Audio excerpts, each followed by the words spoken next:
At the Breitbart News event Masters of the Universe, Big Tech versus Free Speech and Privacy in Louisiana on Thursday night, author Ann Coulter said that internet speech controls have gone far beyond criticizing flawed reports as fake news.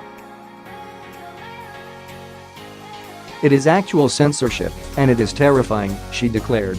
Coulter praised the internet as the greatest thing to happen to the right, so naturally the left is now desperately trying to assert control over it. "I just think we'll all wake up one day and I'll try to go to Breitbart, and I won't be able to get there," she said.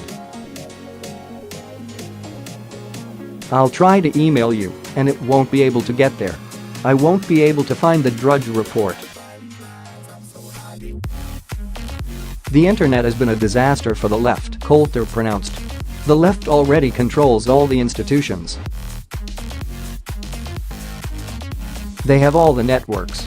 They have all the newspapers. They have the schools. They have the universities. They're teaching preschoolers white privilege.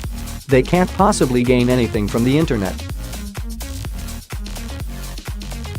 She said this is why the left views the internet as a problem to be solved, a wild frontier to be tamed.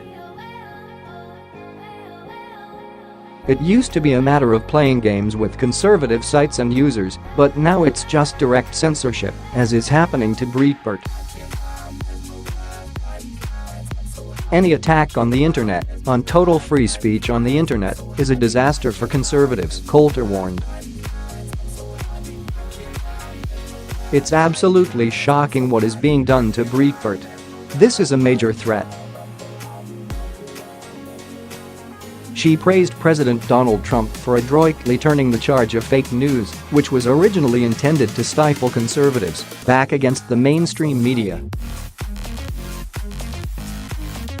"That was the first attack on places like Breitbart. Oh, it's inaccurate, you can't trust it," she recalled, citing the mainstream media's belief that average Americans are ill-equipped to determine which news is reliable, so media gatekeepers must do it for them.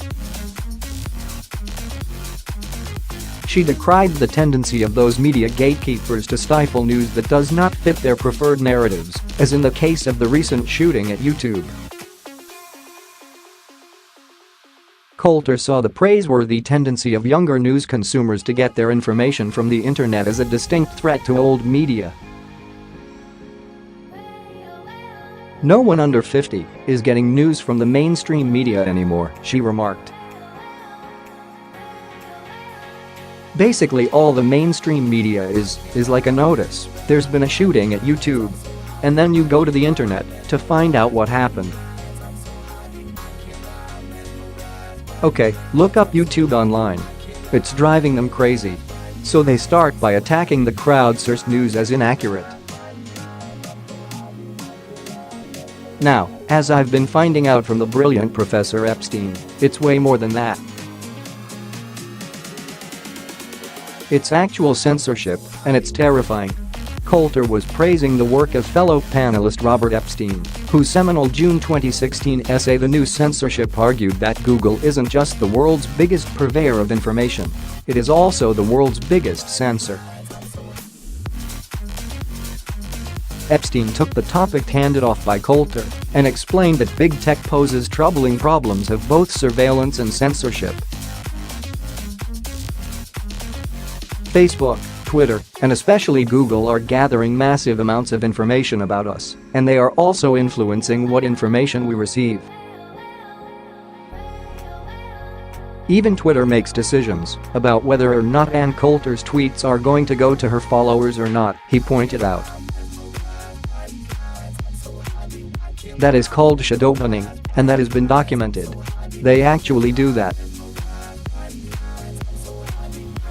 "I could go on forever about the censorship problem," Epstein said. "These companies, they determine what we're going to see and what we're not going to see.